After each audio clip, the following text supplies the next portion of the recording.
Hello and welcome to the February Summit in the Esports Leadership Series 2021. Now, I'm incredibly excited to have you all here this evening. We have got a great set of speakers lined up for you. Quick introduction, I'm Elle Osili Wood. I'll be your host for the evening. I'm a video games presenter and journalist with a specialism in esports. So sometimes that means talking CSGO for the BBC, sometimes that means hosting for brands like Nintendo and Ubisoft. So let's take a look at this evening. We're going to have two panels, really excited about them. As I said, we've got a fantastic lineup of speakers for you. They range the length and breadth of the esports industry, so we're going to get some really fantastic insight this evening. But before we kick things off, I'm going to hand over for a quick keynote from Tom Mercy, the founder of the Esports Awards. Thank you, Elle.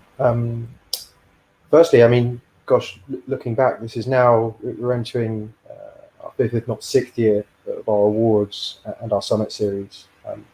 We've now run upwards of 20 of these. The majority of them prior to COVID being physical, now running a number virtually, which allows us to speak to a number of our friends transatlantically. We particularly enjoy these because they provide a platform for our industry to grow. We enjoy also allowing people to build and develop key relationships. And personally, I feel as an industry we're merely in the foothills. There's plenty more growth to come. Looking at our world presently, obviously a huge degree of uncertainty at present. I think the esports industry has found a fantastic rhythm in the midst of what has obviously been a terrible global pandemic. But I think realistically, looking at the caliber of speakers that we have here tonight, just a big thank you to all of our panelists, to Elle for emceeing. We certainly look forward to having as many of you back on our next panel. So prior to handing back to Elle, what I'll do is hand over to Wes and Lee, who'll be joining us later on this evening on a number of our panels, indeed giving us a background on a little bit of their transatlantic venture. So I'll hand over to our friends and we'll hear from them shortly. Thanks, Tom. Thanks, Tom. Thank you very much. Good to see you, Tom. Hi, good evening, everybody. My name's Lee Townsend. I'm the founder and CEO of the Koyo store, based over here in the UK. And sat next to me is... my name's Wes Bird. I'm CEO and co-founder of Skulls Incorporated over here on the other side of the pond. The US. Yeah, and it's great for esports. Thanks for inviting us along this evening. It's just to share our story. Wes and I have collaborated recently, and it all began a few years ago now when I met Tom and Mike from Esports Awards and joined in this fantastic story and seeing it evolve. And I attended a number of summits, and I found them really, really helpful. And in the network breakout rooms, on a couple of occasions, Wes and I found ourselves in the same rooms, and we chatted away. And we quickly discovered that we both had a similar mindset in terms of business and the way forward. And we also realized that here we are, two of us, doing pretty similar things, but without actually treading on each other's toes. And because of that, we saw the synergies that existed. And slowly but surely, we began to build a bit of a rapport, and we started to say, well, hang on a minute, maybe we can do something more together here. You're over in the US, I'm over here in the UK. I nearly said Europe, but we're not anymore. And there's two continents there that we can cover between us. Where do we go from here? And Wes was of the similar mindset, I think. Yeah, absolutely. I think, meeting you and through the Esports Awards summits and seeing the products you do and the quality of the products and your character and your business, the way you do business, we just kind of meshed really well. And with you and your product line and us and our product lines, we had similar business models, but different product lines. And so it's like, hey, why don't we join forces And that way, you can offer our products, we can offer your products, and you're in the UK and we're in the US. And so it just made really good sense, to collaborate in that kind of way. And I think we both similar ethos. I think it's fair to say, isn't it? Because the one thing that we've always strived for is quality in what we produce. I don't profess to be the cheapest in the world, because you can get cheap stuff. It's about the quality and the service that we provide, and schools is very much the same. Mm-hmm. Absolutely. We're all about craftsmanship and quality, and we know that we're trying to build a name brand here in the space, and you can't build a name brand in the space and come with junk. And so all the stuff that we do is top quality, and like the chairs and the jackets and the jerseys and the hoodies and all the things that we do. We put that extra attention to detail in, and we do it and we can come to the market at a price point that it matches, but with higher quality and potentially lower cost in some cases. And so just being in the same mindset with you and your crew, coming to market with high quality products and working with great business partners and people, that's our objective as well. So it just made sense. Yeah, and I think we were talking, Wes and I, earlier. We were chatting about what's brilliant in this day and age is that there's Wes over in Georgia, and here's me in the northwest of England. We never actually touched skin who were missing. We've never actually shook hands. We've never actually met, but we regularly communicate in this way. And by doing that, we've then, we've formed a partnership. We've done a formal partnership. Mm-hmm. Schools and Koyo are now partners. Mm-hmm. And to be able to do that is superb. And we're looking at ways in which Wes can service the US with our products, and we can service the UK and Europe with his products. Mm-hmm. And it's brilliant. It's really good. And we're so looking forward to the future.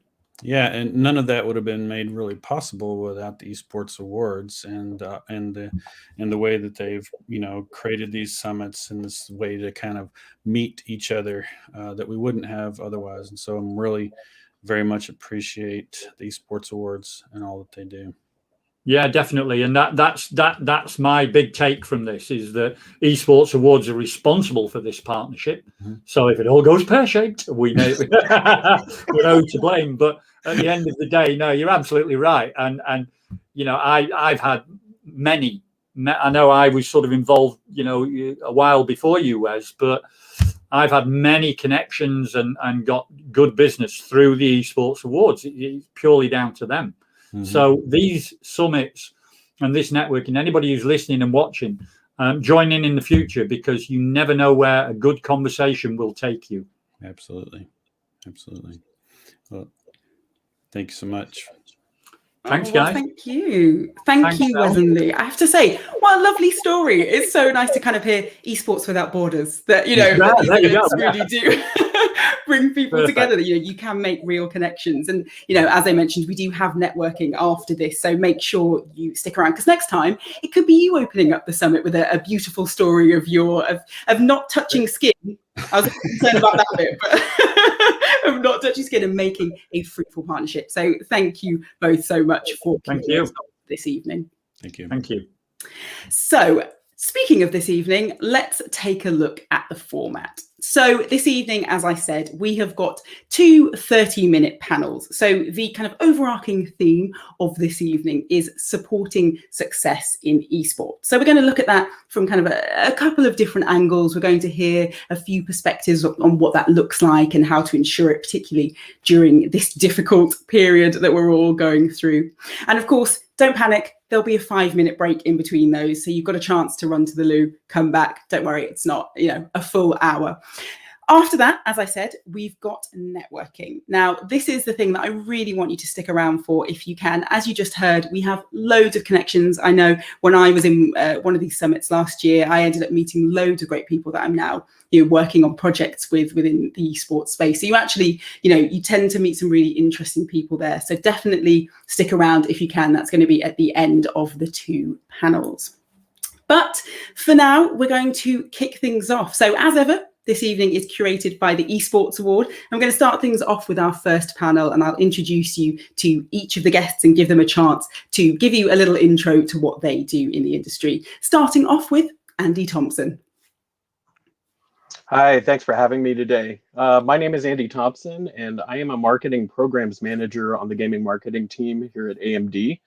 And our team is responsible for marketing our Ryzen processors and Radeon graphics cards to gamers. I've been with AMD for 11 years, and for the past 6 years, I've been responsible for setting AMD's global esports strategy and also managing our esports team and event sponsorships. Fantastic. Well, we're thrilled to have you this evening. Next up, Brian Mirakian. Hi, everyone. Brian Mirakian, Senior Principal with Populous. We are a global design firm that specializes in the design of sports and entertainment venues around the world. Notably in the United Kingdom, the London Olympic Main Stadium in 2012, Tottenham's new grounds, and recently, as a design practice, we've begun to focus on digital entertainment and esports and designing venues around the world dedicated to esports and live events. So very excited to be with you all today and to engage in the conversation. Brilliant. Well, as I said, we are thrilled to have you here. Next up on the panel tonight, we have Dan Ciccone. Hey, good day, everyone. Dan Ciccone, founder of Stacked Entertainment. Personally, I've been in the industry, gaming and esports, for well over a decade. I've worked for properties like Major League Gaming, IGN, IPL, Pro League. Over the last 5 or 6 years, have represented properties like Optic Gaming, worked closely with the Esports Awards, as well as Decerto and a number of other properties specifically dedicated to the esports landscape. But we've worked with a host of brands, including endemics like Turtle Beach and Scuff, as well as non-endemics like Chipotle and Turtle Wax and Pepsi. Really, I got involved in the industry to just kind of illustrate the value proposition of esports over the last 5 or 6 years and help bridge some of the opportunities that more, I guess, traditional agencies and brands might look at and getting involved in the space, and just kind of outlining what the opportunities are and shepherding some of those relationships. Brilliant. Well, we're so happy to have you here. And our last but not least panelist this evening is Johnny Kutnowski. Hi, everyone. So I'm Johnny from Blinkfire Analytics.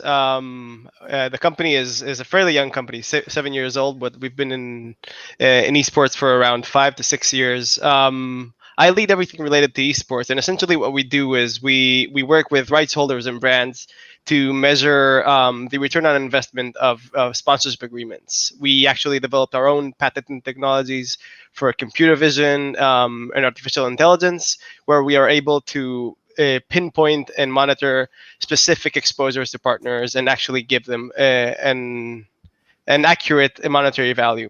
We've been working with a ton of esports organizations for the past few years, and most notably the Esports Awards. We're really grateful for their invitation, and I'm humbled to be in a panel with such great people and great companies. So thank you. Fantastic. Well, as I said, did I not promise you a great lineup? As I said, loads of different perspectives here, really fantastic speakers. So I'm very excited to dive in. Just before we do, quick reminder that you can send comments, questions that should be on the side of your screen. So I will try and keep an eye on those. Please do send it again if you think perhaps I've missed it, and we'll try and sprinkle in a few questions throughout this panel. So let's get started. And the first question is a big one. And it is, what does success look like in esports, aside from winning? Dan, I'm going to throw this one to you to start us off. Of course. Look, I mean, it's kind of a loaded question because, even though esports in its modern form has really been around for close to 20 years, there's still so much upside potential of the industry at all different levels, whether it's the amateur, where we're seeing the collegiate scene start to expand and become more organized, Even a lot of the leagues and the major publishers are becoming much more organized. The schedules are becoming more predictable. It's getting a much more kind of a formal approach, the industry as a whole. So I'm actually going to kind of skate through the question saying, there's so much upside, there's so much potential within the industry that there's literally just kind of success and potential on so many different levels that it's hard to really kind of pinpoint one or two specific things that lead to success. For me personally, I think that a lot of the success for the industry as a whole is just being embraced by brands for sponsorship, whether it's on initially it was much more of an international level, but we're seeing it broken down by region. It's even getting down to the more local level. So just the embrace of sponsorship. And then again, for me, I think media rights, where we start to see some kind of competition between distribution partners to broadcast and distribute a lot of the events. That's kind of the next natural progression of the industry. I mean, Johnny, you're in analytics. So do you have a kind of very specific idea of what success looks like? So I'm actually, I think Dan's point is the base of everything, right? The actual embrace and support of esports as entertainment, and how people might tune in to esports events rather than watch their favorite show on Netflix. So I think that is already pretty interesting. But just another really interesting aspect of what success might look like is that blooming of kind of auxiliary and or indirect professional roles that now have had to be created to support the growth of esports. That those new business intelligence people, analysts, people are actually working closely with the partners, developing very detailed strategies to just evaluate and analyze like we do, measure the success numerically. And that's something that I think it was also a stepping stone to bring in some of those more indirect partners or sponsors into the space, because they can see their investments can be actually justified, and they can see a detailed return on investment broken out for them.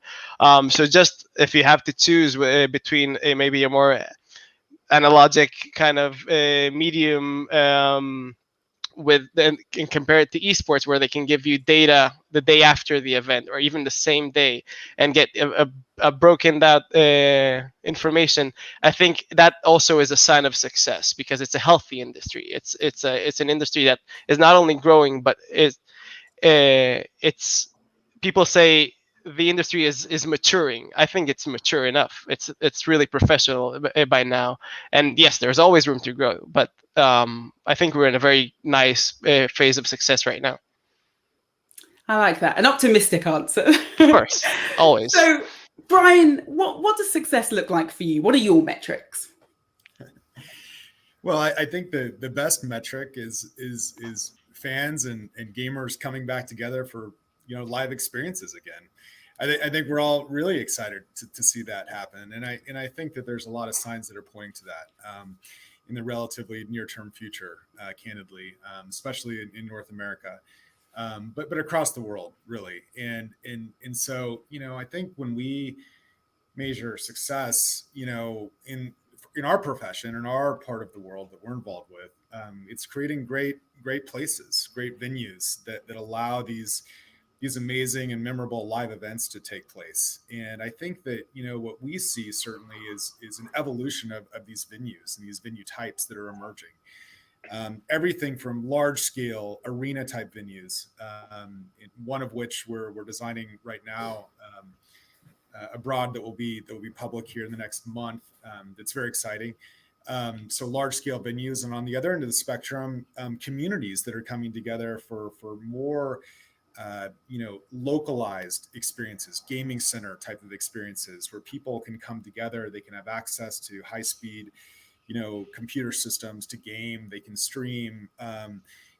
You can have small or localized events, production studio environments, and training environments that are allowing us to build up the next generation of gamers. and allow people to have more access into esports, and can, you know, provide a professional pathway for amateur players all the way to the pros. So I think there's a lot of ways that, you know, from an architectural standpoint, from an environmental standpoint, the way that venues and venue infrastructure is going to play an important role in propelling the success, you know, of an industry, but creating access, you know, and allowing people to engage, to be together virtually, certainly, but physically. And I think that as we move forward, you know, in 2021 and beyond, we're going to see a lot of exciting development. But from our perspective, that's certainly how we measure success. I love that. Really interesting. That's actually something we're going to touch on in kind of the next question, a little look at some of the actual kind of physical infrastructure of it. But Andy, I wanted to get your thoughts. Obviously, you've drawn the short straw and you're last here and there's a lot being said. But for you, you know, what does success look like? Yeah, just to draw on some of what Johnny and Dan were saying too. I mean, I'm obviously taking this question from the perspective of a sponsor, a fairly long time sponsor within esports. And I think for companies like AMD, we kind of need to move to the next phase of partnerships. You know, there are a lot of great benefits to esports sponsorships, a lot of great content and social campaigns that generate awareness for our brands. And I think esports sponsorships are an amazing tool for generating brand awareness and consideration for sponsors. I think where we need to get though is essentially we need to get to a point where we can move beyond awareness, actually. And, you know, especially when you've been doing these sponsorships for like 6 years, like we have, the first couple of years, you're basically just trying to build a brand name for yourself and for your products. But as you get deeper into these sponsorships, you know, one thing I've personally been challenged with at AMD is to try and figure out how do we move beyond proving awareness. We have pretty good market recognition, but it doesn't always tell us how do people feel about the products. And it's a little bit, you know, we're in a little bit more difficult situation because we're an ingredient brand to the PCs and the consoles that people play on. So sometimes it's kind of that all important aspect of gaming that people haven't really considered because they don't always put their hands on it. So it presents specific challenges for us to really do more to prove that we're moving the needle and that we're, you know, through the activations that we do through our sponsorships, that we're really getting that message across and building not just brand awareness, but brand confidence. Are people actually, do they like our products? Do these sponsorships move the needle in terms of increasing this, you know, consideration for purchasing our products or hopefully ultimately buying them? Andy, I wanted to come straight back to you actually, because, you know, I thought it was interesting earlier that Dan was saying that one of the signs of success, you know, in esports is these, you know, are these big sponsorships, and you're on that kind of side of it. And whilst, you know, you are an endemic brand, you are more familiar with the gaming space than perhaps some other sponsors would be. What for you, what convinces you of esports success as somebody who's looking to decide whether or not you would sponsor, that you would put money in? I mean, it really goes back to the point I just made, you know, when I obviously get a lot of pitches from esports organizations, both events and teams, influencers, the whole gamut. And it's really, you know, looking at the proposals and trying to figure out what new and creative things are these teams doing. I mean, you know, like I mentioned, content and social are kind of table stakes, I think, these days for brands that are looking to do esports sponsorships. But you know, a lot of times there's tonality that needs to be considered. You need to be getting your message across authentically. And, you know, a lot of like unboxing videos have been done to death, for example. Like, how do you kind of grow the creativity, maybe in a way that's more irreverent or funnier, but also, you know, you're trying to get a serious point across about a product. But, you know, it's not just this system has these specs and it runs at this many FPS, you know, and just trying to get that brand message across, but in a way that's really more consumable for who we're trying to target, who are the gamers themselves. I think you can kind of get caught in a rut where, you know, you can make content that maybe isn't as engaging as it could be. So that's something that I really look to when, you know, talking to various organizations is, you know, what kind of offerings do you have? Give me examples of like content that you've made. And also, are you thinking beyond content and social campaigns? Is there anything groundbreaking that hasn't been tried? You know, for me, a lot of marketing is really just kind of a trial and error process. You know, you have to do a lot of things, figure out what works, amplify those. And if you do things, if you make mistakes, which you will do along the way, that's fine. Just learn from those mistakes and kind of double down on what works. Fantastic. Really great advice there. Hope everybody's taking notes, because I feel like there's some really key elements in there if you are, on the side of looking for sponsors. Now, Brian, I wanted to come back to you because, as I said, you touched a little bit on kind of physical infrastructure, building stadiums, that kind of thing. And obviously, in the last few years, we have seen this boom in a physical presence for esports. More than ever, we've seen people investing in building stadiums and training facilities, that kind of thing. And then, of course, the world ended. So, everything's gone remote. It's a completely different setup now for so many teams, so many orgs. So for you, do you still think that we're going to see this push for a real kind of physicality to esports? Or do you think that actually this is now going to be tempered by the new reality we're in, where we've perhaps learned how simple it can be to do things remotely? Well, I think it's going to be a combination of both. I think one of the things that the pandemic has taught us is that I think it's taught us how to experiment in many different ways, right? I mean, over the course of the last year, there's been so much incredible experimentation, candidly, in how we can physically be together, or how we can be together in presence, but maybe not be in the same room, right? And so if you look at across all industries. I go back to April of last year. I believe Fortnite had the event where there was the Travis Scott virtual concert that took place. Tens of millions of people that were streaming that, and they were coming together inside a game for a socialized experience. That was incredible. It was an incredible moment of experimentation. As a design practice, we've been accelerating a lot of innovative thinking over the course of the last year. And I think what any sort of moment of mass disruption does in history is it propels amazing breakthroughs in science and technology and design and everything, right? And I think that's what you're going to see, right, as we come out on the other side of this pandemic. Is that there's going to be an incredible amount of innovation that's been accelerated, that's going to find its way into everything that we're doing, from technology-based experiences where we can come together via technology, where we can congregate together all around the world globally in different places. Gaming is going to be different. These platforms and these digital platforms are going to continue to evolve, but the buildings are going to continue to evolve too. And what this time period has done is it's accelerated a lot of thinking that was really kind of bubbling underneath the surface. What we're going to do is we're going to design buildings, candidly, that consumers want in places that are safer and healthier, places that are more technologically interconnected, candidly, where we can have this blurred boundary of virtual experiences and live experiences, where we can have people that come together for an award show physically on site, but the technology is going to advance to where we're reaching a broader audience outside the physical boundaries of these buildings. And I think that's what's going to happen in esports events. I think, this global health crisis is not going to rewire human DNA.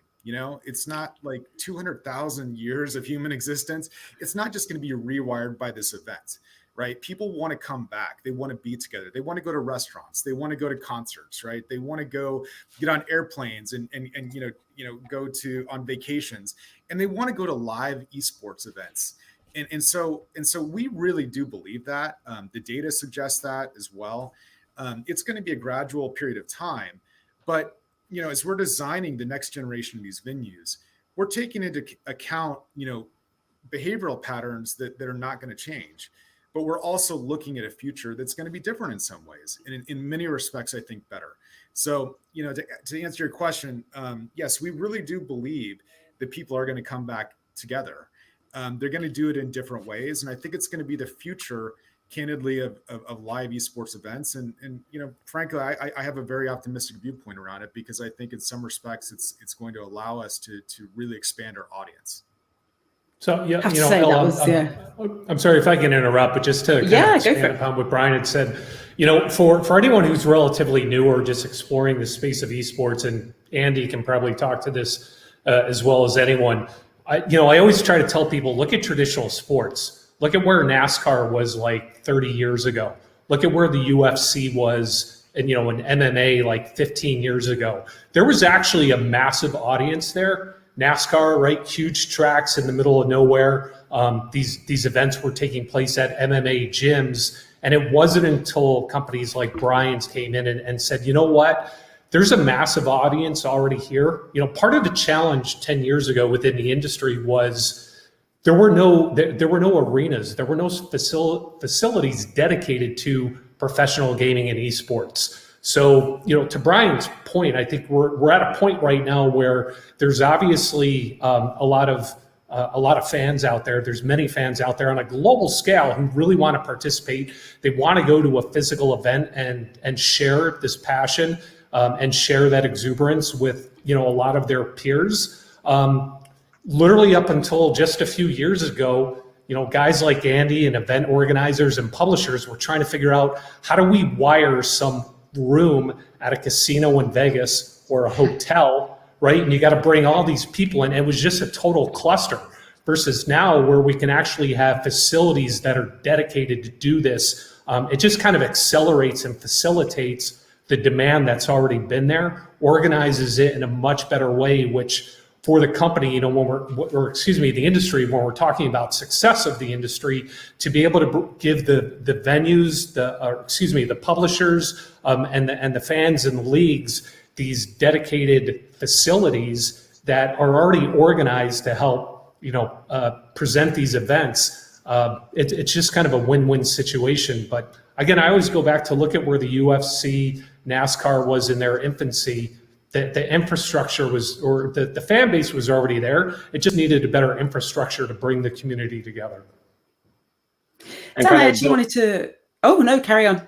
Yeah, I was going to build on kind of the point about live events versus online events. And I think both are important to Brian's point. One thing as a sponsor, though, that I really notice is that, online events give you kind of a reach because they're mostly streamed in multiple languages globally, which is, part of my charter. But, having said that, you're never really going to be able to remove the in-person element from esports.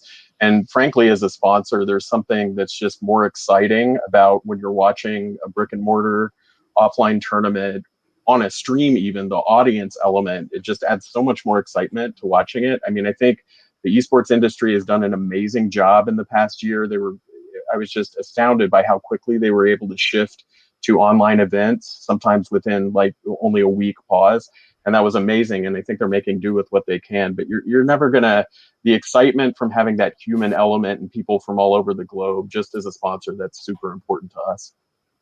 I mean, just look at us. We're missing the events, right? We want to be there. I remember, because the proportion numbers, as you were saying, Andy, like online, you can of course cater to a much broader audience, right? I just remember ESL's Katowice when it was the last in-person event. It was like around 16,000 people in venue, but an additional 1 million people watching online or something like that. So it's of course an amplification, but just seeing how the attendance, the people at the venue would engage with among themselves, with the brands present, all the different activations that are running there. It's a different experience, right? So it's like going to a stadium to watch a soccer match and watching one on TV. It's there. The experience is there, but it's not the same to be there and feel it vibrate in your body. Well, Dan, I wanted to ask you, do you think that the industry will just kind of recover? Because, I loved the comments about, it being in our DNA that this is something we want to do. And I think that is, something we're all feeling. We can't wait to be back at events. There is just something kind of magical, electrifying about being there. But do you think that'll just happen because, if you build it, they will come? Or do you think that as an industry, we need to kind of take steps to ensure we end up, bigger and better perhaps than we were before the pandemic?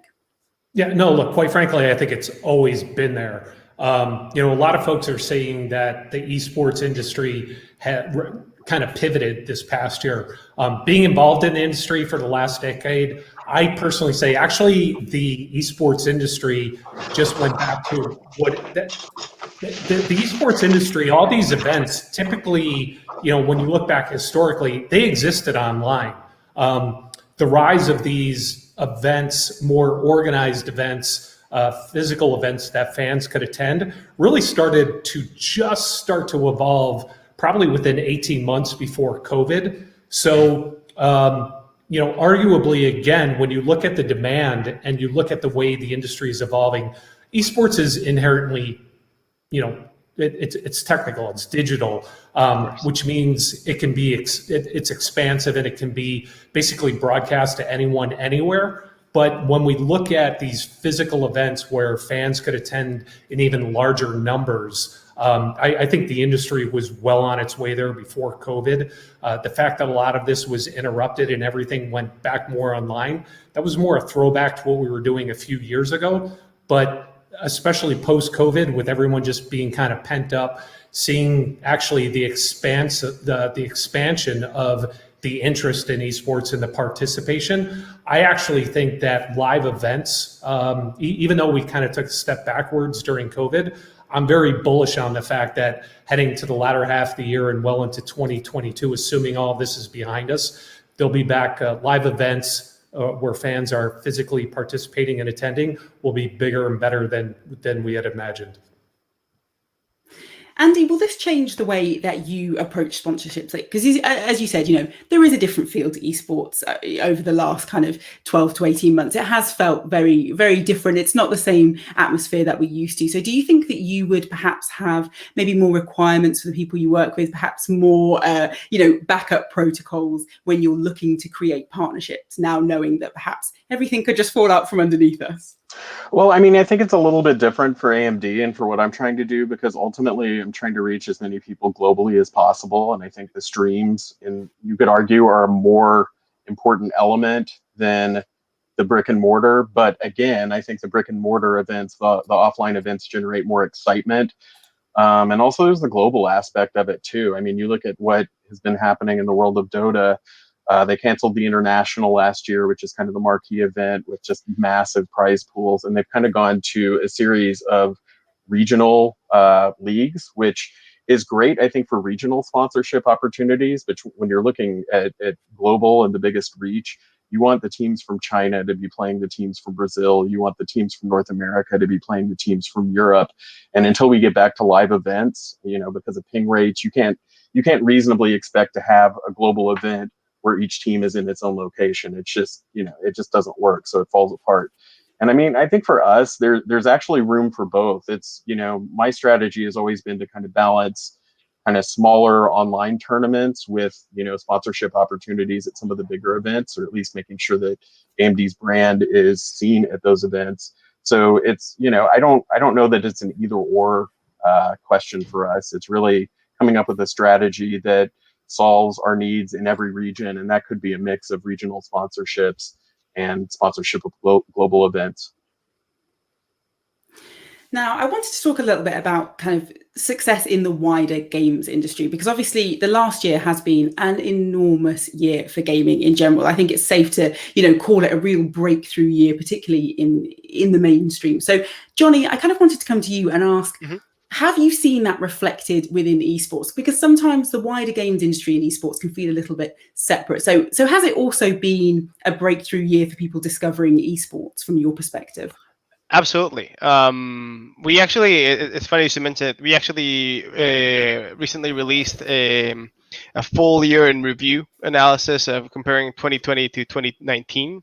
And esports is by far like one of the fastest, or the industry that grew the most, or I'm going to call it a sport, like the ecosystem that grew the most, because like Dan was saying perfectly, it's a culture, it's an entertainment that is already has existed online. What was new for us was the physical events. So we were like we just took a step back to where we were already comfortable and felt at home. And you would see many people just tune in to different kind of events. And it's really funny, like when you think about it, not only from the consumer part, but actually the organizations that are generating the content. They stepped up they actually rose to the occasions and delivered additional content, better content, and in a very, very timely manner. We work with a ton of different esports organizations from around the world, influencers, teams, leagues, and you could easily see a spike in, it's like COVID infections chart, but in terms of viewership and engagement, where they would just see the more people were confined to their homes, the more quarantines there were, the more consumption of esports content there was. We've seen by far the best year in esports from the last 6 that I can actually have numbers for, and I think it really speaks volumes about. It's not whether people are interested or not. It's just a matter of time management. People are interested. There is a fan base. There is consumption of the content. And now that we're spending more time at home, we spend more time watching esports events. Of course, gaming ourselves, which is also really a big differentiating factor of like traditional sports, because you may watch a soccer match, but you won't after that go out and play soccer with your friends, whereas you might watch a Call of Duty league match and then just the day has ended, let's play some Call of Duty. So I think it really is a really nice cycle of consumption. We consume esports, but we also generate esports content. And 2020 has been a very sad and difficult year for a lot of people. I'm not gonna say it wasn't, but for esports, I think as a whole, we became a really good entertainment alternative. And yeah, it's cemented a really a good path of success and growth, I think. Optimistic again, I know. No, I love it. I mean, this is totally like the perfect way to spend an evening. I wanted to hear lots of optimism and lots of excitement and lots of, esports will be back. That's what I wanted to hear. So I'm very, very glad to hear optimistic answers. Sure. Now, before we kind of finish up this first panel, what I thought I would get you each to do, and I'm going to talk for a little bit so you've got time to think, is I'd love to hear for you an example of something you've seen that looked like success. So you can choose yourself if you can back it up, but perhaps something, whether it's an initiative, whether it's a campaign, whether it's an event, something you've seen that you think, do you know what, that epitomizes success in the esports industry. So I'll take a second. And Dan, I'm going to come to you. Of course. Look, honestly, I mean, my answer is going to be pretty damn boring, but I will just say that when we look at the viewership, when we look at the evolution of things like the Call of Duty League, the way the publishers have kind of evolved their league offerings. Full disclosure, I have not met Johnny. We haven't worked together at all, but I've been following Blinkfire. And when I look at the analytics and when I look at the engagements and when I look at the way that the industry is starting to track engagement differently, to me, it's that is one of the really, it's kind of the paramount of where things are going here over the next 6, 9, 12 months, because we're now seeing a host, whether of different sponsors, of different participants, whether they're endemic or non-endemic sponsors, where they're actually starting to look at more non-traditional ways of evaluating engagement within esports. I mean, in the past, it was very rudimentary. Quite frankly, I thought it was kind of backwards relative to the way a lot of folks were coming into the industry. But I now see a lot of sponsors, a lot of different brands that are supporting the industry that are looking at a host of different ways to analyze what success actually means. So when you look at all that in combination, again, I know it's not the sexiest answer in the world, but I think a lot of that contributes to where we're going next. Fantastic. I mean, you set the bar high for an answer. That was a good one. I have to say, not boring at all. Brian, how about you? Well, I think that one of the things that it's been really exciting to see is just the experimentation.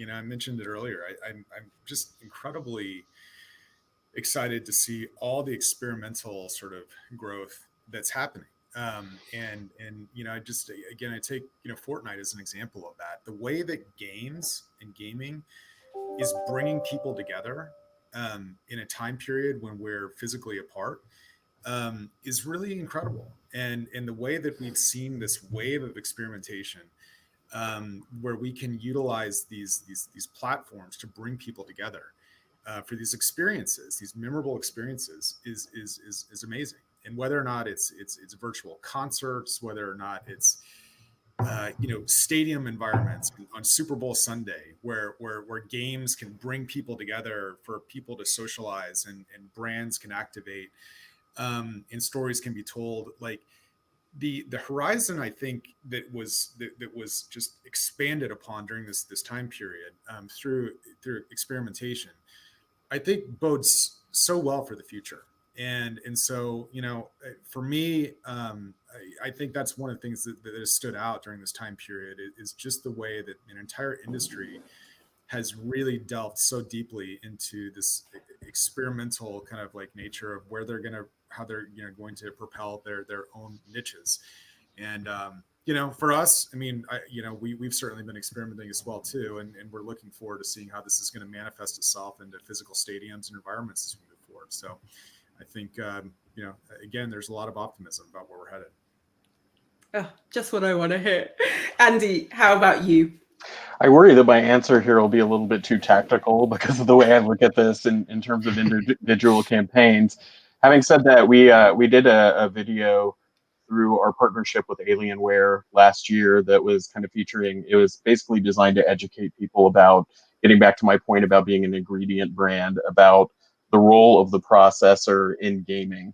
But we did this through Team Liquid, and I have to admit that the content was, unlike a lot of content I've seen, they nailed it tonally in terms of kind of, being funny, but also educational.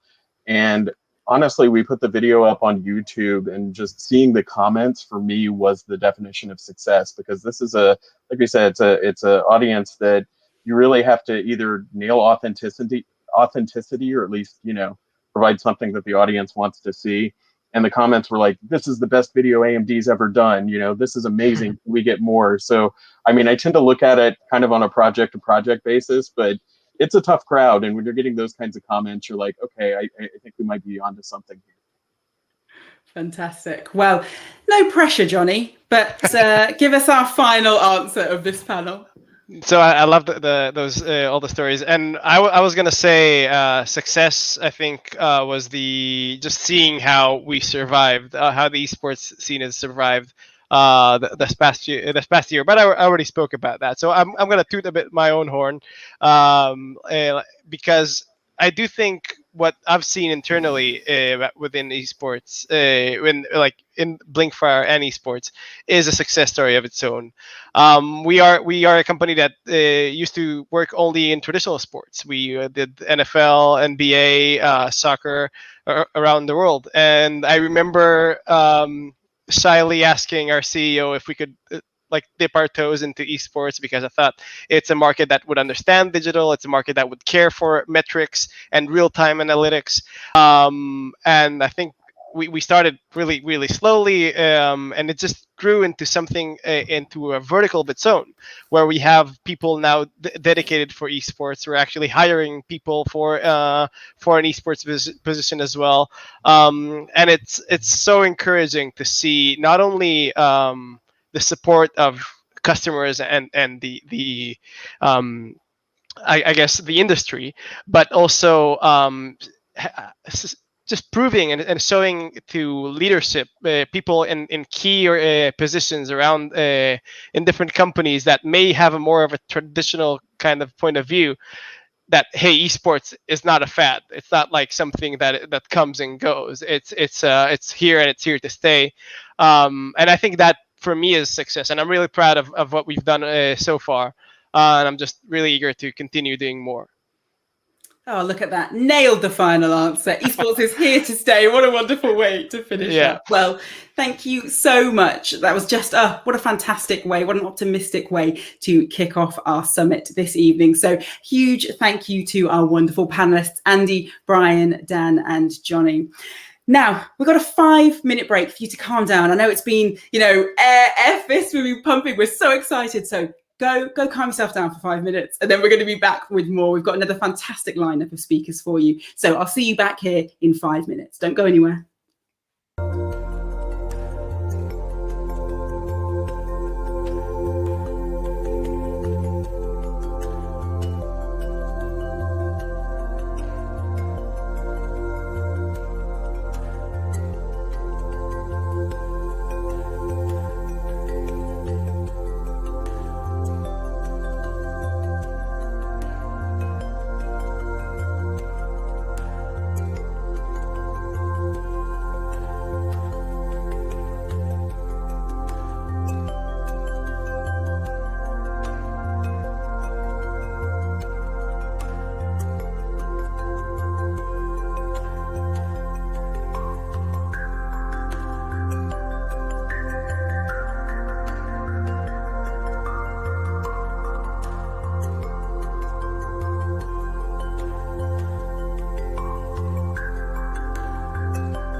Hello and welcome back to the Esports Leadership Series 2021. Just in case you're joining us right now, where have you been for the first half? But I'm Elle Osili Wood, your host for this evening. I'm a video games presenter and journalist. And you missed an excellent first panel if you have just arrived. But luckily for you, we've got another great one coming up. We are discussing supporting success in esports tonight. So as I mentioned earlier, we're looking at it from a couple of different perspectives, from a few different angles. And so we've got a great lineup of guests who have lots and lots of different roles within the industry. So as before, you can throw any questions you've got, any comments you've got. That should be on the side of your screen so you can see that. Send those through and I'll try and keep an eye on it throughout our next panel. So let's get started. Our first guest for our second panel this evening is Eunice Chen. Hello, everyone. My name is Eunice Chen. Nice to meet you. I am the founder of Enlight, where we offer gaming and esports career programs that teaches professionals how to start and succeed in their esports career. And we do this by curating masterclasses, curriculum, and community. So one of my goals is to make this knowledge accessible to everyone. This is the knowledge that I've learned in the last 10 years working in the industry, where I was at Riot Games leading their event strategy and management, and then the founding executive at Cloud9 Esports right after that. So I want to share this knowledge with everyone through this bridge of knowledge. And thank you so much for having me here today. Oh, we're absolutely thrilled to have you here. Now, next up, we've got Hudson Weisler. Please let me know if I've said that incorrectly. Wrong person. Do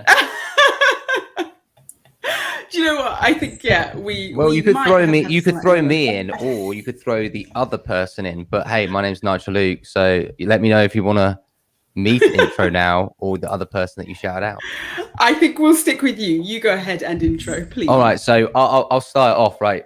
All right, 3, 2, 1, bang. Sorry, I just felt like I was thrown straight into it, so I'll do what I could do.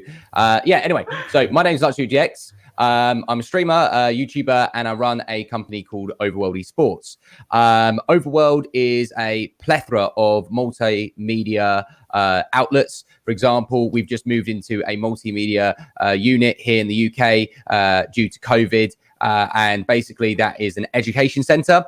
We run level 3 esport qualifications online, linked in with AIM qualifications. We have a different area online as well, where it's called eAble, and it's for gaming for autism and disabled children and people at learning difficulties, and they can go and get involved for free, and also through distance learning all around the world. I actually generate that revenue through my streams on Facebook, got 800,000 followers, and I play Call of Duty and I play in like pro tournaments and whatnot, and actually on YouTube, polar opposite, million subscribers, but does Minecraft. Kind of weird to do that as well. But basically Overworld has this education center. It has eAble, myself obviously streams, and all the revenue from stars or bits or whatever you call it, that goes towards eAble, since I generate revenue from a Facebook gaming contract, other avenue streams as well. But Overworld also hosts the biggest Facebook Warzone tournaments at the moment, where we're the only governing body that has live commentary podcasts, API systems, things like that, where we have 10 members of staff working on the back end and live streams, all interconnected with streamers, and of course pro players and whatnot. So there's a lot with Overworld. I feel like I might have missed something, but my name's NitroLukeDX. I'm a streamer, YouTuber, Overworld, and thanks for throwing me right in there with I was going to sip a coffee, so I'm done. That's my intro. I mean, I feel like you might have already had some coffee. That was a pretty excellent intro. Well, I had a lot to say, so I had to go for it. I got thrown into the deep end there. I like it. Shoot your shot. That was a good one.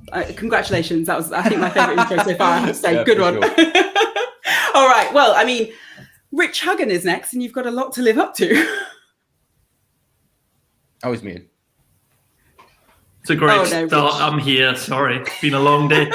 Like Luke, I'm over here in the UK. My name's Rich Huggan. I am the managing director of Hitmarker. And what I was saying was that I did not want to follow Luke tonight. I was on a panel with Luke before, and his energy is always just next level. So Hitmarker is esports and video games' largest jobs board.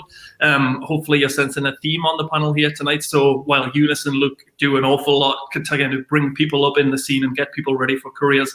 We are the destination where the careers exist. So we have a team of 13 people here now. Every single day we'll try and pull in all the relevant esports and gaming jobs to the platform. We are growing very, very quickly. We've got a few more people joining the team very soon. And our aspirations in the immediate future are to get an app out there, which is like the #1 request from our users. So that should be coming in the next month or two. That's a little bit of an exclusive. And in the next few months, we'll be launching a Japanese platform, a Chinese platform, a Brazilian platform, a Spanish platform, and a fully Latin American platform for all of the Spanish-speaking Latin American companies. So 2021 for us is all about globalization and trying to reach new non-English audiences and bring esports jobs to those people as well.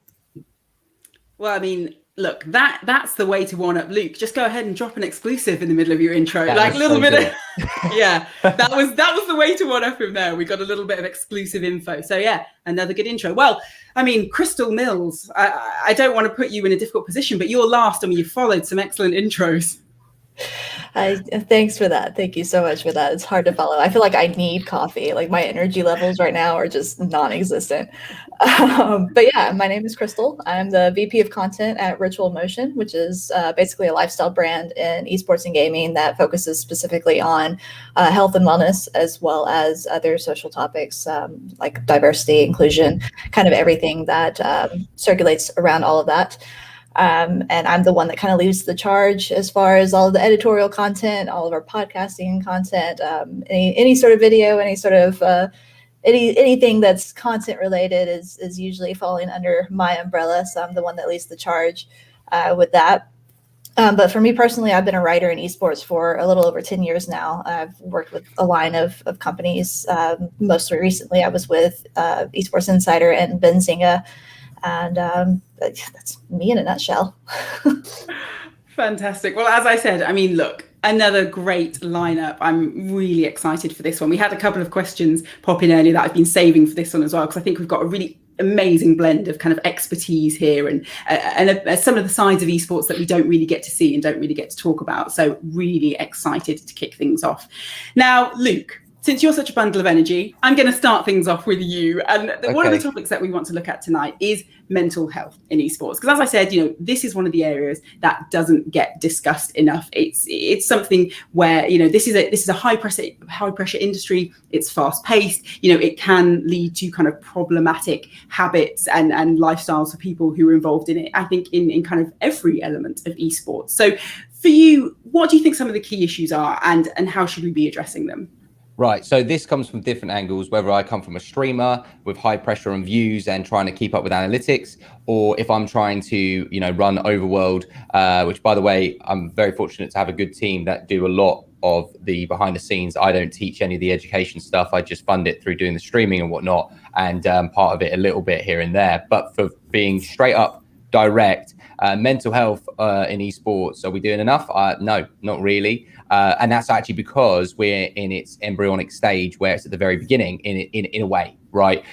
You've got so many different governing bodies that are like tapping into esports, but it's very much like either very cash grab orientated or it's gone very franchise orientated, and there's no support network. There's there's no real area where, for example, sports athletes, they will have a sports psychologist attached to them. They'll have ways to teach them how to have coping mechanisms. You know, for example, if you're a streamer or a pro athlete, you deal with a massive form of harassment through trolls and people trying to put you down online. It's people that might be able to try and attack your business through putting a dislike or trying to write negative comments that can throw you off. You could be in the middle of a Call of Duty tournament and you can get stream snipe where people are trying to follow you in game and destroy you off tournaments.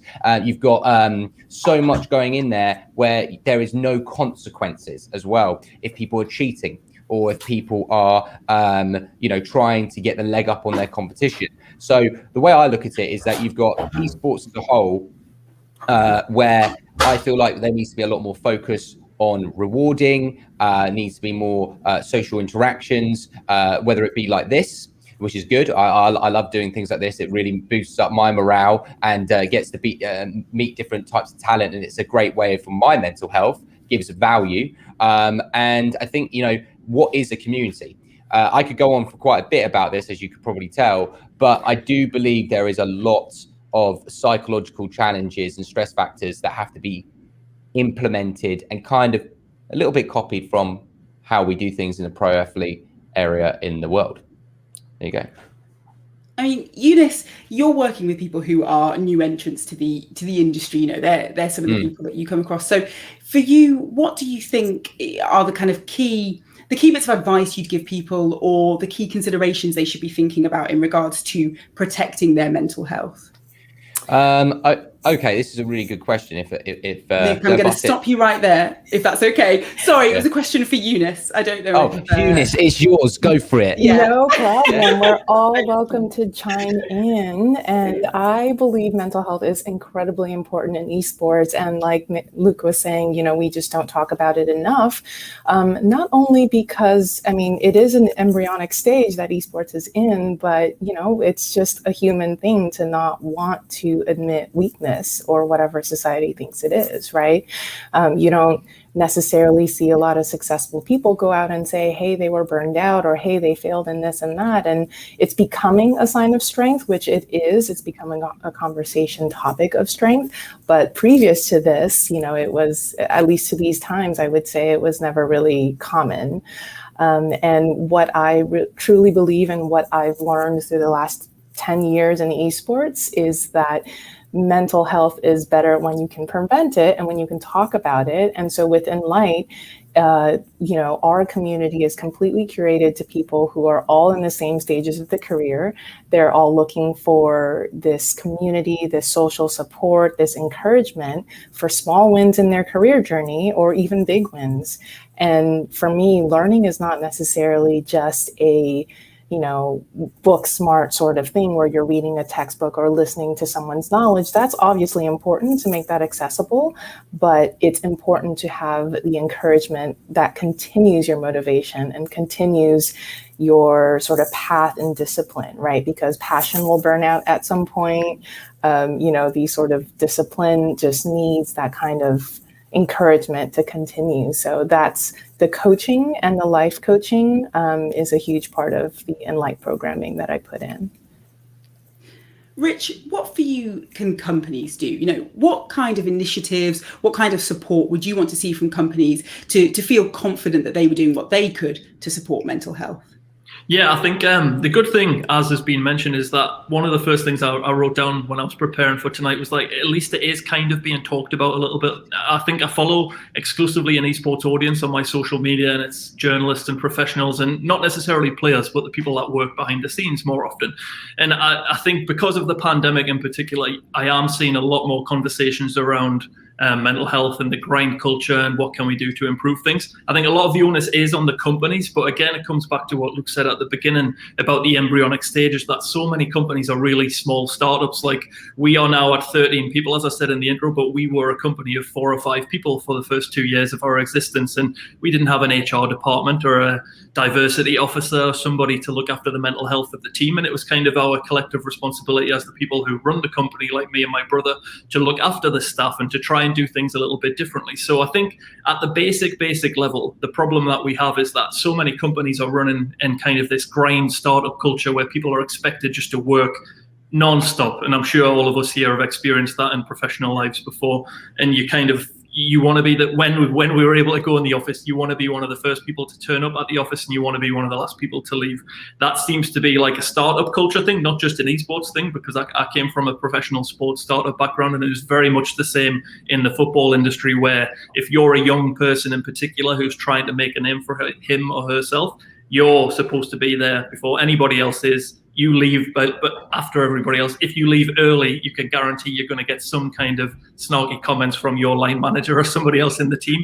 And I think a lot of that transfers over. So what we do at Hitmarker, and what I would love to see more companies do, is, like, if we can, we try and hire employees rather than freelancers over here in the UK, so they've got some kind of contractual rights. It costs us more as a company, and we don't have the biggest budget in the world, but I think at the base level, giving people like paid time off, giving people set working hours, and not just kind of expecting them to be available for you 24/7 is a good thing. So we, this year in particular, we always used to run like 364 days a year, which I think, again, maybe wasn't the best thing for the first 3 years of the company's life. We have now kind of started to close down our office over Christmas and New Year completely and like just stop posting to the platform to give people a full 2-week break. We do not work weekends at all anymore. We used to do like an on and off rota where people would have to work a Saturday, Sunday, and then they wouldn't have to again. We've got rid of weekend work, and it's not as terrifying as I thought. Like, you don't lose your whole audience because you don't do stuff on a weekend. Who knew that? But maybe I didn't know that for the first 2 years. And we do 7-hour days, which I think a lot of people roll their eyes at and they're like, yeah, really? But we start at 10 and finish at 5. And we tell all of the employees, especially at the moment, like, put your Slack on do not disturb after those hours.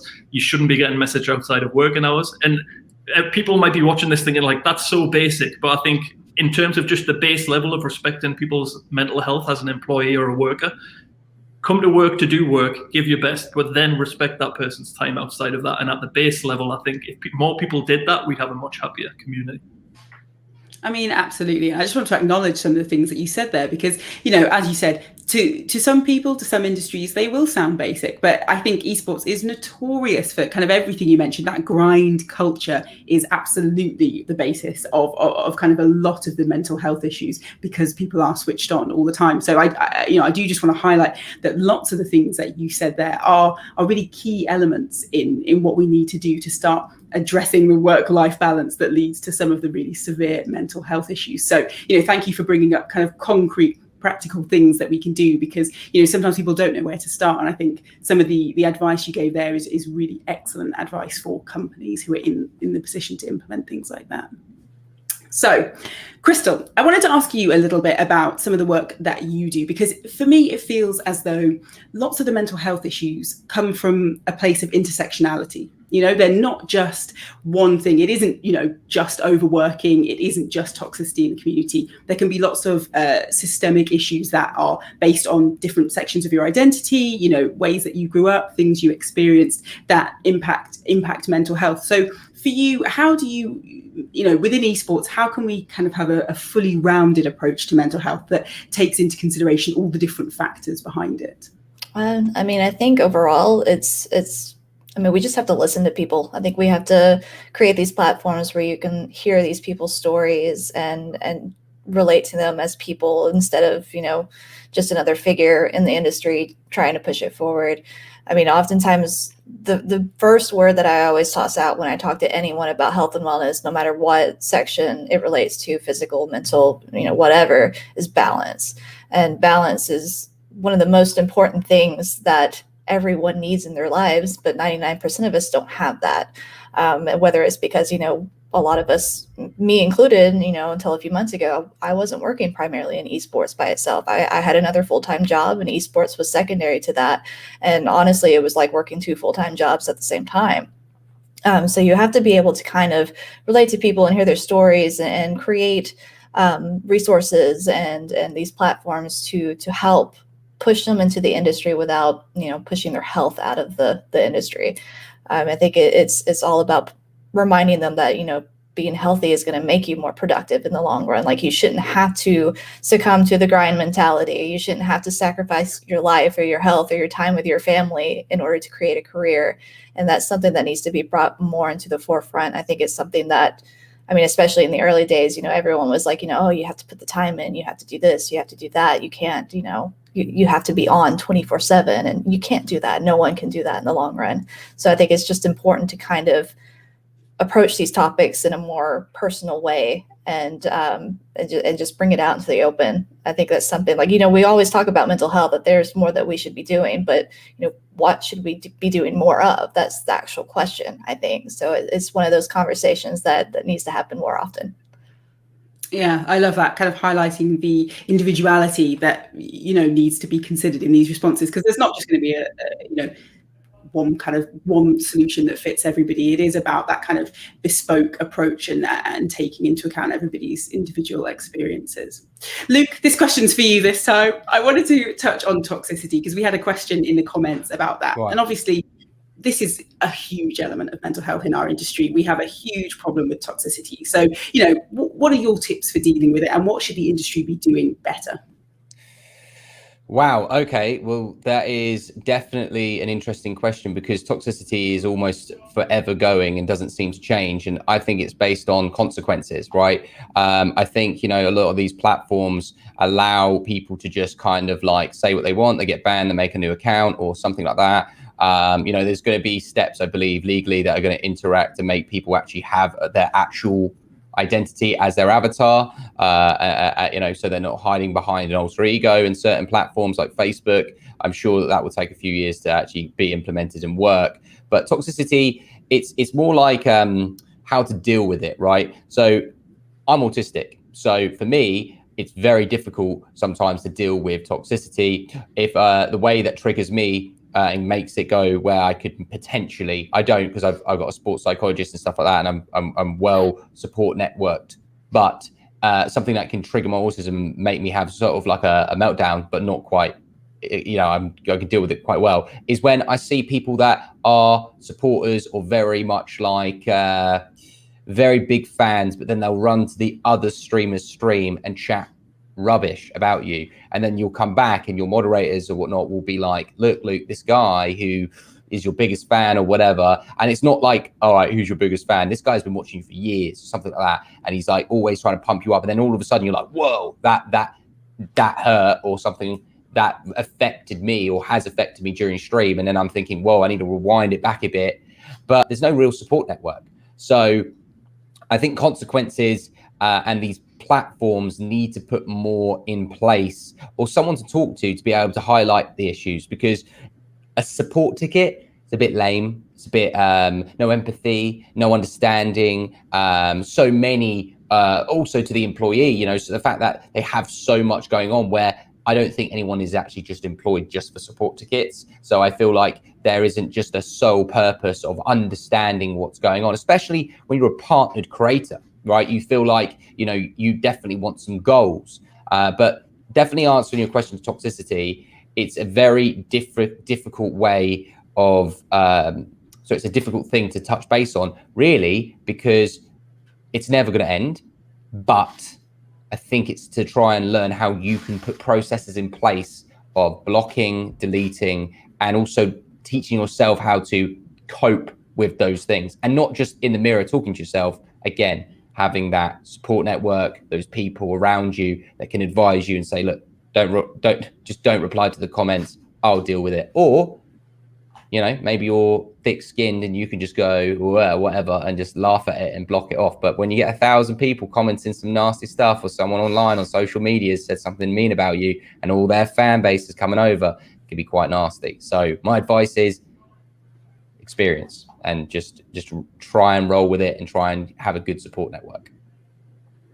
Crystal, as someone who is an esports writer, has worked for some big organizations in that space, have you had to deal with toxicity?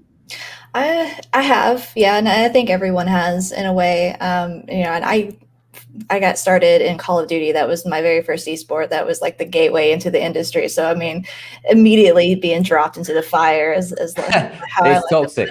Yeah. So I mean, like it's almost a culture that's been cultivated, and people pride themselves on, Call of Duty has been really toxic. That's just the way it is. You just have to kind of fend for yourself and deal with it. And I think it's kind of retraining people to a point where you have to kind of sit down with them and be like, hey, this wasn't right to begin with. You shouldn't be treating people like this, from the very beginning. This isn't cool. This isn't something that you want to be proud of. And people wear toxicity like a badge now. I mean, that's just part of, the internet culture in general. So yeah, I think what Luke has said as well is just, creating that support network and having a support system, whether, it's companies trying to figure out how to introduce a little bit more empathy and how to connect with people, on a deeper level, or personal networks where you have your own support system that's there to back you up. I think a little bit of both, it goes a long way. must be definitely. rough, right? Because sorry, Elle, because streaming is such an individual pursuit for the most part, and it's kind of like it's often done by young people whose parents might not necessarily know what they're getting up to in the room, and they might not know that they've got this audience, or they're even just trying to stream. So if they don't have that connection with someone like an older sibling or a friend group or someone that they can rely on, that's where my worry is. I think we're lucky in a way with what we do at Hitmarker that we're quite shielded from a lot of the negative aspects of the community, because it's all about employment and professionalism and stuff. So it's super rare that we ever have to deal with anybody having that kind of toxic attitude. But like I said, my social feeds are fully esports, so I see everything that goes on. And sometimes I'm just like, I cannot believe that people behave this way in such an outwardly brazen manner. But it's kind of, it's what Luke said, it's because there's no accountability and there's no necessary link to it was this person that said that. So yeah, it's such a tough problem to deal with. Yeah, absolutely. But I mean, I think we had some fantastic answers here. I think, you know, I think kind of everybody touched on in their answers, just talking about mental health is just genuinely one of the first steps. I think as an industry, we've been kind of so far behind in that arena, just letting people open up and kind of be vulnerable. I think these conversations are really important. And we have had some really practical tips. So again, you know, hope you're all making notes, because there was some really great advice in there. Now, I wanted to jump to another question that we had a little bit earlier that I saved for this panel. Don't tell the first panel. I saved for this one because I felt like it was a better fit here. So Rich, I'm going to come to you for this one. And actually, it was a question that comes up a lot, which is, how do people find their way into this industry? What are the entry-level opportunities? I know you can't list all of them, but, you know, a few that people could look out for.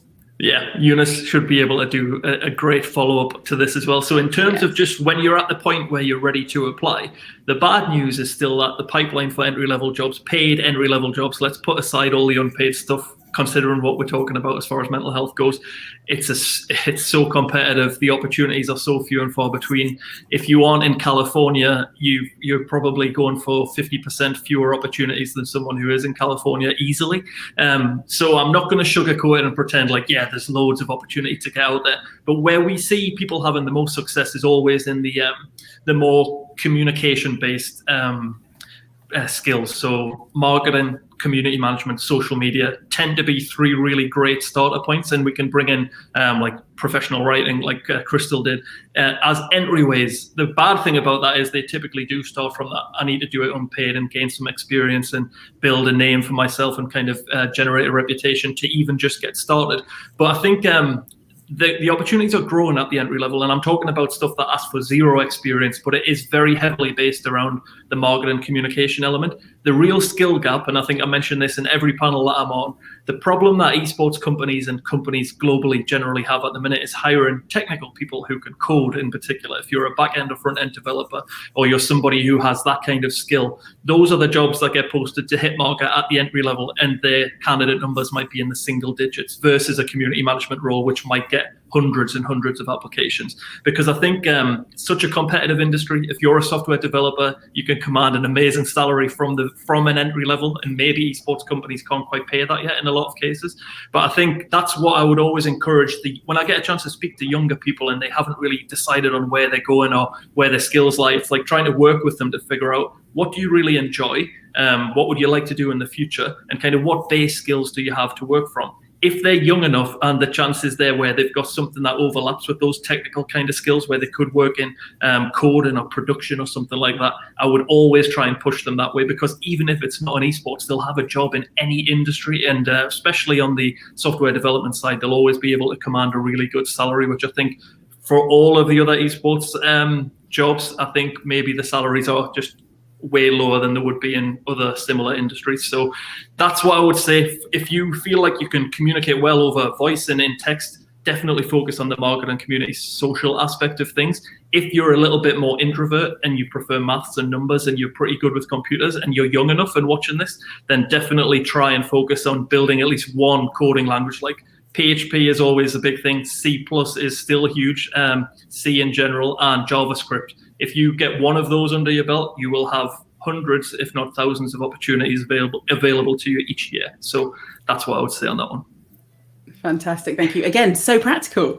Eunice, I wanted to come to you next because I wanted to talk a little bit more about the other skills you need. You know, how do you make yourself a kind of rounded individual that can take advantage of whichever opportunity comes up in esports? Because, you know, as Rich said, there's not a huge wealth of entry-level opportunities. You might find yourself needing to be flexible. So, you know, what kind of, you know, personality, what kind of career are you looking to build for somebody who wants to join this industry? Yeah, and that's really important because those are the kinds of skills, the soft skills don't come across in resumes, right? It's really tough to represent that you're ambitious, that you're hungry to learn, that you're self-motivated. And so a lot of what we teach at Enlight, and I try to make this connection for younger people who are candidates, is how to reflect that and how to market yourself on a resume.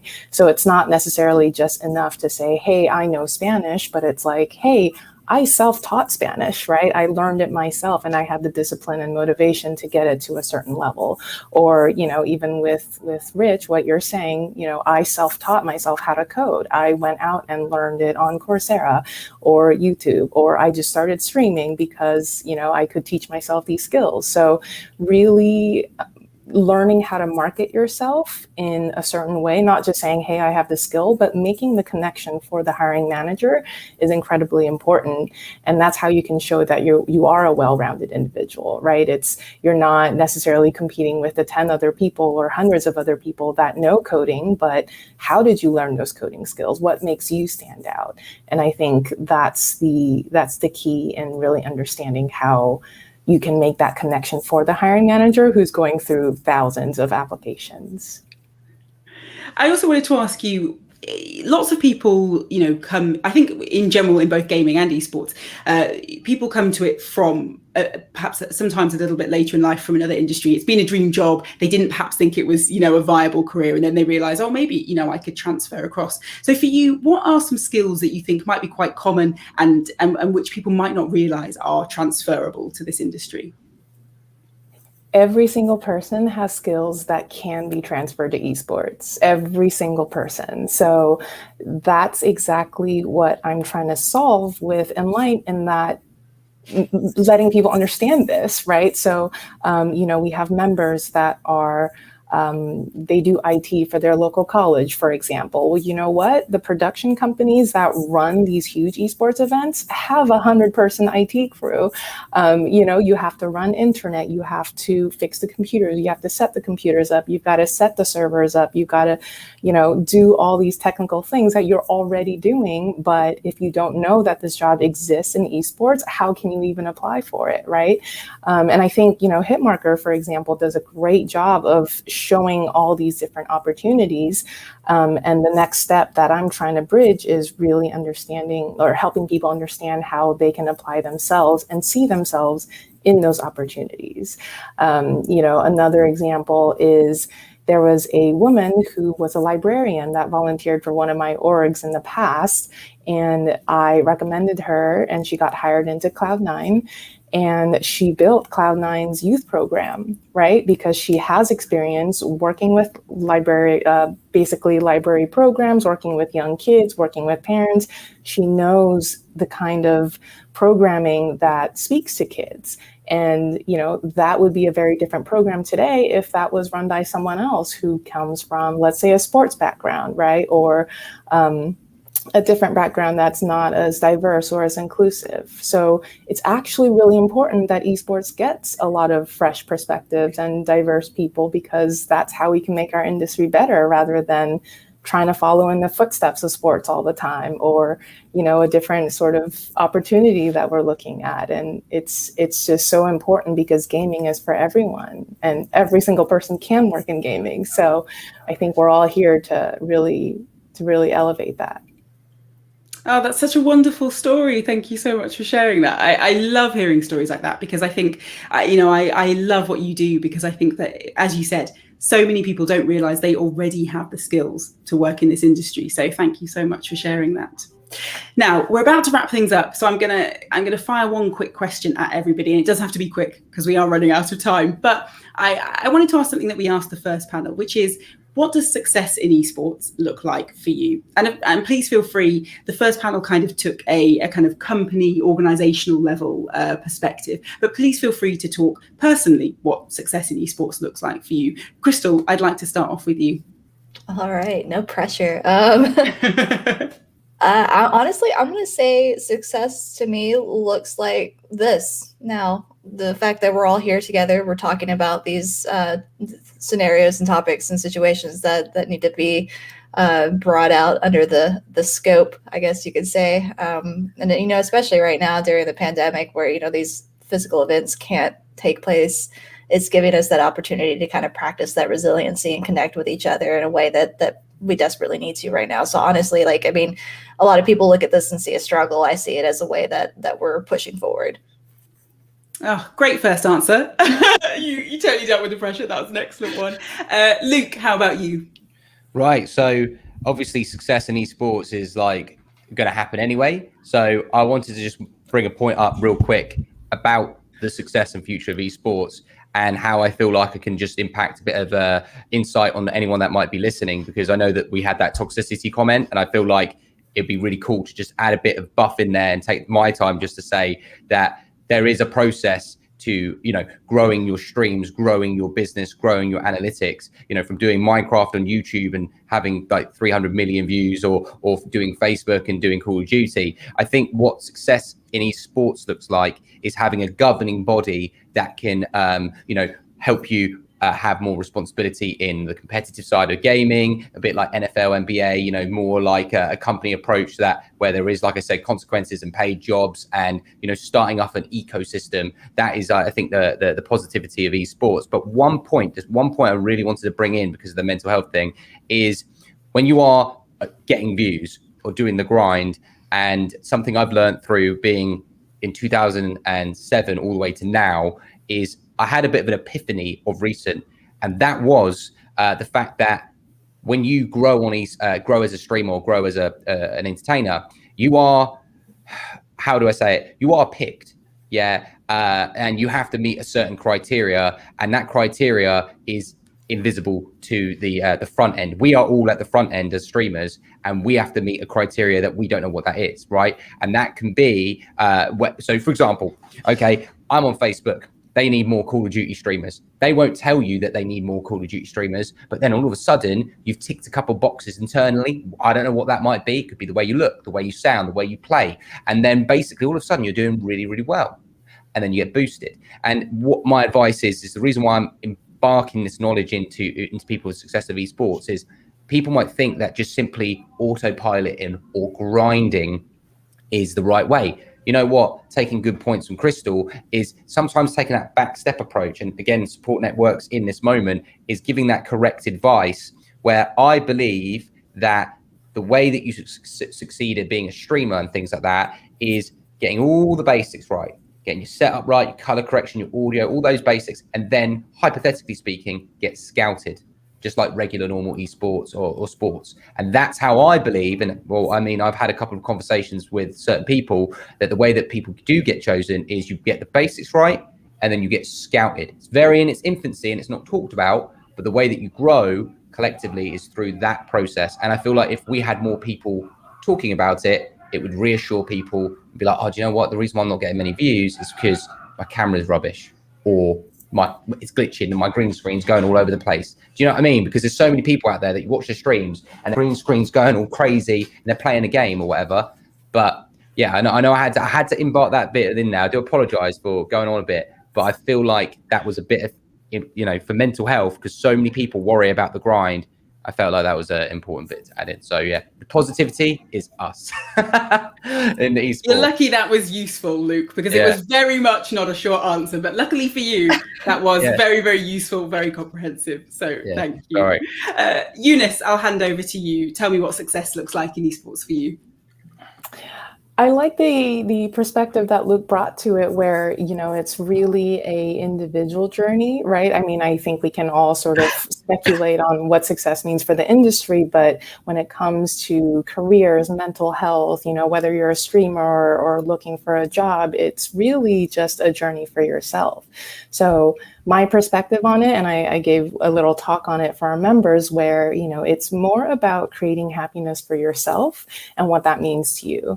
So just because you get that dream job, or, you know, it might not be the job that you always thought it was when you finally get it, or, you know, just because you get the job doesn't mean you should grind 24/7.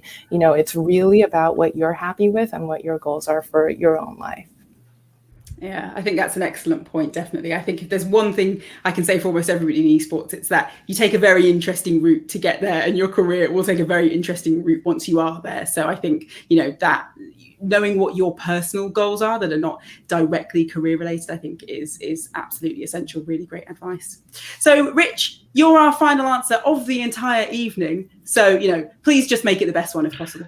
Wow, I was just going to cop out completely and just be like, just listen to what those guys said, because I know we're running over time. But I think Eunice, for me, that's the one that resonated most with me. It's kind of like, what was success to me 5 years ago before I was a dad and I had a house and a wife and everything to look after is very different to what success is now. So I'm always thinking about the future. And like for me, it's on my personal journey is to build something that gets big enough where my son and hopefully more kids have a comfortable life. 5 years ago, I was incredibly selfish, and it was all about how much money could I earn, how many promotions could I get, how far could I move. So it kind of speaks to Eunice's point is everyone has their own journey to go on. And I think that happiness thing is like, I don't feel like I've been happy for a long time because I'm always striving for more things. I would love to finally reach a point in life where I can look back and I can just be like, I did some good stuff and I got to somewhere where I can be proud and satisfied, and maybe someone will remember me in 100 years time for something. And I think for me, that would be great. A lot of people, it's all relative, right? Somebody might not have that ego where they need that to be their legacy in the future. And if you're just happy doing a job that you got in esports through Hitmarker, hopefully, and you are treated nicely by your employer and you like the people that you work with and you don't have to work 80 hours a week, if you're young, let's caveat that if you're still young, unlike me, then you're in a pretty great space if you're in that space already. Well, what a lovely, heartwarming way to finish it. I think that was just a wonderful way to finish it. I do think that that's one of the things I really hoped we would drive home during this panel, is that, you know, success looks different for everybody, and, you know, what's success for you might not look the same for somebody else. So do focus on yourself. It is an individual journey, and, you know, esports is there for you. Esports is welcoming for, I think, everybody who wants to join in. As Eunice so beautifully put it, everybody has skills that can be transferred into this industry, but you need to have your own goals. So thank you so much to our wonderful panelists, Eunice, Luke, Rich and Crystal. You were absolutely fantastic. What a wonderful way to end off the summit this evening. Now, don't forget, of course, we've got another Esports Leadership Summit next month in March. Keep an eye on your emails to find out all the details about that. I'm sure it won't be quite as good as this one, you know, but there's another one coming next month, so keep an eye out for that. And of course, you can join the Esports Leadership Series LinkedIn group. So go and check out that there. That's another way to network in between the summits. But speaking of networking, we have a huge networking session kicking off right now. So the link has been posted in the comments, and you can also find it in the bio section on YouTube. So you've got no excuse. Go start your career in esports right now, or make some brilliant connections. We saw Wes and Lee earlier on talking about the connections they made and how that's literally led to a fantastic business enterprise. So go check that out, get yourself in the networking. But for now, I've been Elle Osili Wood. Thank you very much.